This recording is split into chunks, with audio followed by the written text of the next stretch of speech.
Et quelques minutes après cette conférence de presse, Christophe Castaner, le ministre de l'Intérieur, s'est rendu dans le quartier de Satory, c'est près de Versailles, dans les Yvelines, à la rencontre des gendarmes. Denis Jacob, bonjour. Vous n'êtes pas gendarme, vous êtes policier, vous êtes secrétaire général du syndicat alternatif police CFDT. On a affaire à un dispositif exceptionnel, un dispositif sans précédent, bref, un dispositif historique en vue de ce qui va se passer demain à Paris. Vaut mieux prévoir trop que pas assez, je dirais, dans le cadre de ce rassemblement, au regard de ce qui s'est passé la semaine dernière. Donc oui, c'est un dispositif hors norme, mais c'est un dispositif de maintien de l'ordre, avec les moyens à notre disposition, qui démontre, vu l'ampleur de ce qui va être déployé demain, qu'il n'y a pas besoin d'instaurer l'état d'urgence pour pouvoir avoir des moyens à notre disposition afin d'endiguer les potentielles violences auxquelles on sera confronté.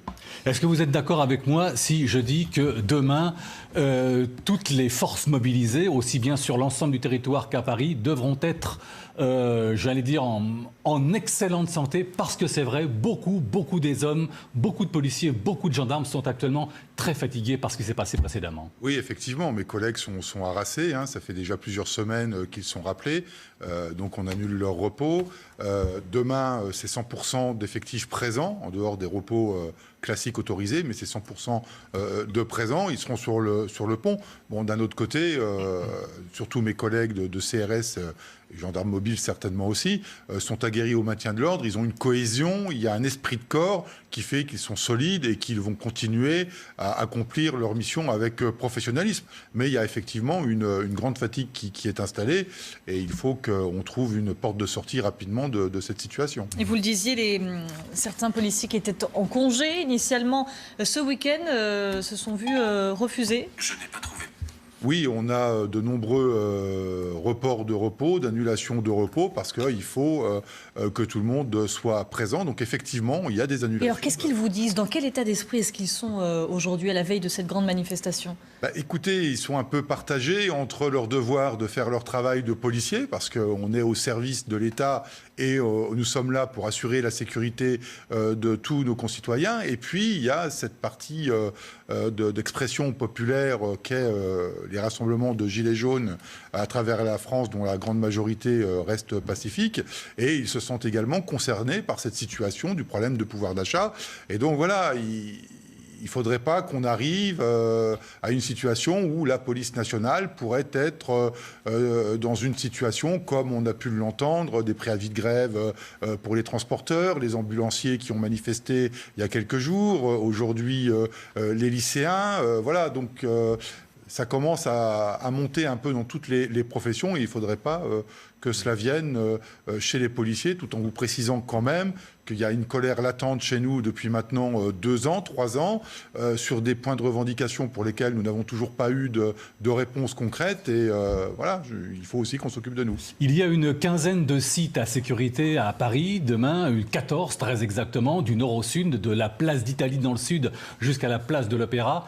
Est-ce que ça va être beaucoup plus difficile à sécuriser? Je suppose que oui, parce que 14 sites, ce ne fut pas le cas au cours des 3 week-ends précédents. Ça va être très compliqué, là. Oui, alors, vous me permettrez de ne pas rentrer dans le détail d'un dispositif.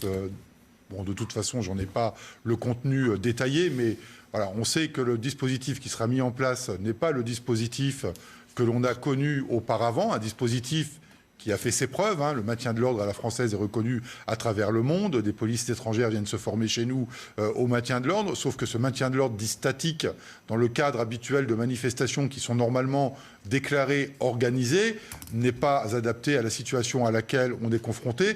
Donc vous imaginez bien que le dispositif qui va être déployé demain ne sera pas celui qu'on a connu la semaine dernière. Denis Jacob, votre réaction à ce que vient de nous dire ce général? Que confirmer ce qu'il vient d'affirmer. On est effectivement là pour assurer la sécurité de nos concitoyens et d'utiliser la force strictement nécessaire.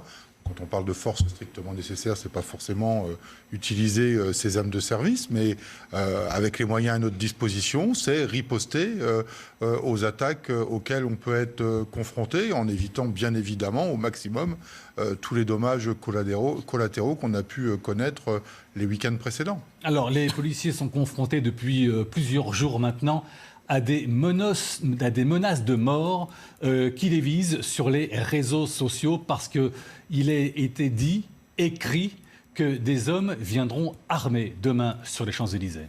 Oui, effectivement, on a le renseignement territorial de la direction de la sécurité publique qui a relevé de nombreuses pages Facebook qui appellent effectivement à venir armés demain à Paris, avec des menaces de mort à l'encontre des forces de sécurité.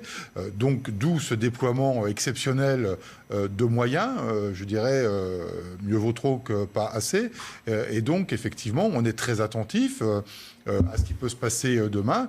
Et comme vous le rappeliez très justement il y a quelques minutes, le but c'est de pouvoir être beaucoup plus réactif, d'intervenir en amont et d'exfiltrer les meneurs de casseurs pour éviter d'avoir tous les affrontements et des risques physiques auxquels on a pu être confronté notamment la semaine dernière. Mais sur la riposte, comment est-ce qu'on se défend dans une manifestation aussi violente quand on est gardien de la paix ? Écoutez, il y a la légitime défense. Le général Lisuré le rappelait très justement. Si un fonctionnaire de police ou de gendarmerie se fait tirer dessus par une arme de poing ou un fusil, par exemple, eh bien, la légitime défense est constituée et les forces de sécurité ont la légitimité de riposter. Pour autant, voilà, on n'est pas non plus en guerre. Il faut aussi garder raison et relativiser, même si le risque de demain est particulièrement fort et inquiétant. Alors vous dites que vous allez agir en amont, donc tenter d'aller vers ceux que vous soupçonnez être des casseurs, mais comment allez-vous déterminer qu'ils sont casseurs, puisqu'on sait maintenant que beaucoup d'entre eux portent des gilets jaunes? Oui, mais ça c'est... Comment vous allez faire le tri, j'allais dire? Si vous voulez, il n'y a rien de nouveau dans la technique qui va être mise en œuvre sur ce sujet-là demain. La technique d'identification, c'est une technique de renseignement territorial qui consiste, avant même qu'ils soient sur place, d'être repérés bien en amont, comme dans une manifestation classique, comme on l'a connu notamment sur les manifestations anti-loi travail en 2016, où on avait le renseignement territorial qui repérait des individus par leur tenue vestimentaire, par leur comportement, et qui faisaient l'objet d'interpellations avant même que le rassemblement n'ait lieu, pour éviter qu'ils arrivent à se réunir et à constituer des groupes, entre guillemets, armés, quelle que soit l'arme par destination, et avoir des rapports de force avec les forces de sécurité. Donc le travail, c'est véritablement un travail bien en amont pour éviter justement ce qu'on a pu connaître la semaine dernière. Denis Jacob, merci infiniment. Merci.